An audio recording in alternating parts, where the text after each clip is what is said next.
There are moments in NBA history that go beyond stats, beyond championships, beyond highlight reels. Moments that define eras and settle debates about greatness. And one of those unforgettable nights came on December 17, 1997, when the Chicago Bulls faced off against the young Los Angeles Lakers at the United Center. It was more than just a regular season game. It was a generational showdown. Michael Jordan, the reigning king of basketball, facing the new challengers to his throne, a 19-year-old Kobe Bryant, and the dominant force in the paint, Shaquille O'Neal. What unfolded that night wasn't just a game. It was a passing of the torch. Or rather, Jordan showing the new blood that the torch wasn't leaving his hands just yet. To understand the full story, you have to go back to the state of the NBA in 1997. Michael Jordan was in his 13th season, a 5-time champion, and widely recognized as the best player in the world. The Bulls were coming off their record-breaking 72-10 season the year before, and Jordan had nothing left to prove, yet he was still dominating every team in the league. Meanwhile, in Los Angeles, a new era was forming. Shaquille O'Neal had joined the Lakers as a free agent in 1996, and the franchise had just drafted a confident, fearless teenager straight out of high school, Kobe Bean Bryant. Kobe idolized Jordan. He studied his every move, mimicked his footwork, and even adopted his mannerisms. But Kobe wasn't content to just be a fan. He wanted to beat his idol, to prove he belonged among the best. By the time the Lakers visited Chicago in December of '97, Kobe had begun showing flashes of brilliance. He wasn't a starter yet. He was coming off the bench behind Eddie Jones, but his talent was undeniable. He was explosive, fearless, and already had that Jordan-like swagger. The Lakers, led by Shaq, were one of the top teams in the West, and this matchup had everyone talking. The greatest player of all time versus the kid who wanted to take his place. From the opening tip, the energy in the arena was electric. It wasn't just another regular season game. It felt like something historic was about to happen. Kobe, barely 19 years old, came out firing. He was aggressive, taking every opportunity to go at Jordan, hitting fadeaways, driving to the basket, and pulling up for jumpers with confidence most rookies wouldn't dare show in front of his airness. But Michael wasn't impressed. He'd seen it all before. In the first half, Jordan tested Kobe's defense, backing him down in the post and hitting his signature fadeaway jumpers over him. But Kobe kept coming. He wanted the smoke. At one point, he even called for isolation plays against Jordan, waving off teammates. That kind of confidence caught everyone's attention, including Jordan's. MJ later admitted that Kobe reminded him of a younger version of himself, fearless, hungry, and competitive to the core. By halftime, Kobe already had 19 points, attacking relentlessly. The Lakers were holding their own, and the crowd could sense that a battle between two generations was unfolding. But in true Michael Jordan fashion, he waited until the second half to make his statement. In the third quarter, Jordan began to remind everyone, including Kobe and Shaq, that there was still a massive gap between being great and being the greatest. He started hitting tough jumpers over double teams, finding teammates for open looks, and picking apart the Lakers' defense like a chess master.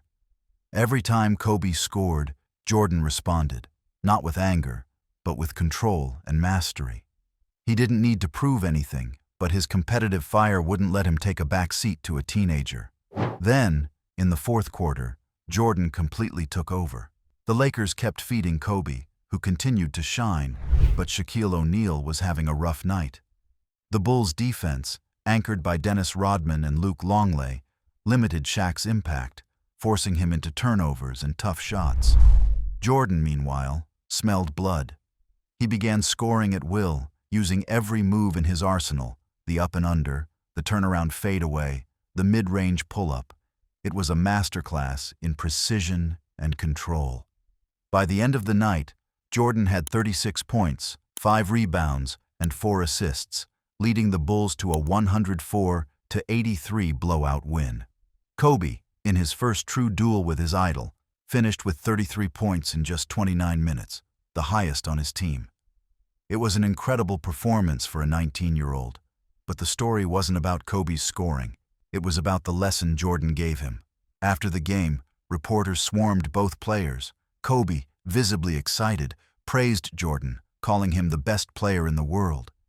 But Jordan, ever the competitor, had a different tone. He said, "I see a lot of myself in him, but he's got to understand. He can't get there overnight. He's got to pay his dues." That was Jordan's way of acknowledging Kobe's talent while reminding everyone who was still the boss.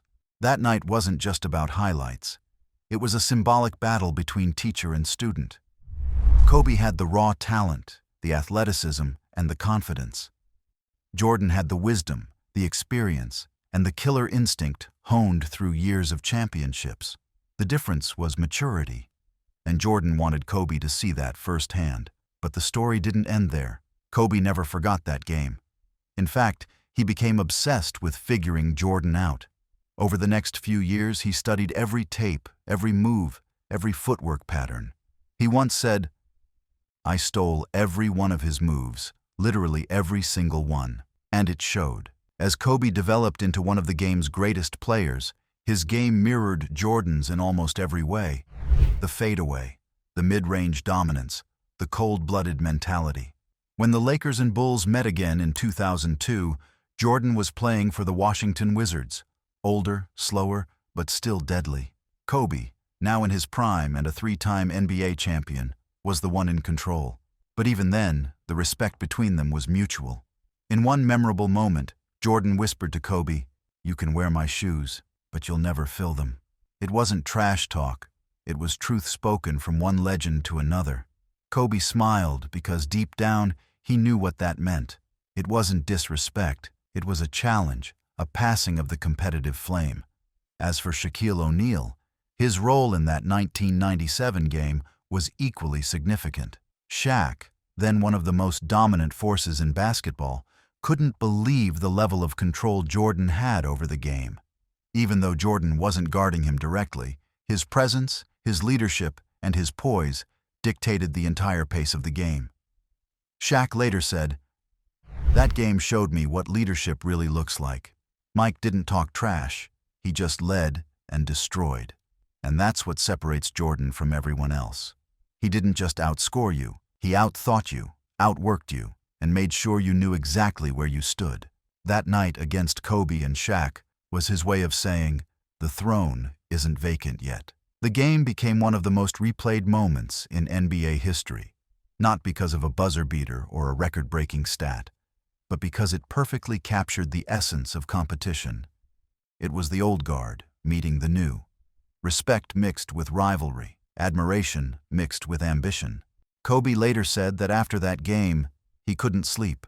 He replayed every possession in his mind, trying to understand how Jordan got to his spots, how he maintained composure, how he made the game look so effortless. For Jordan, it was just another night of proving why he was the best. But for Kobe, it was the moment that set his path toward greatness. That game lit a fire that never went out. He spent the rest of his career chasing that standard, not just to be like Mike, but to surpass him. Decades later, when Kobe retired in 2016, Jordan delivered one of the most emotional tributes ever, saying, "When Kobe died, a piece of me died."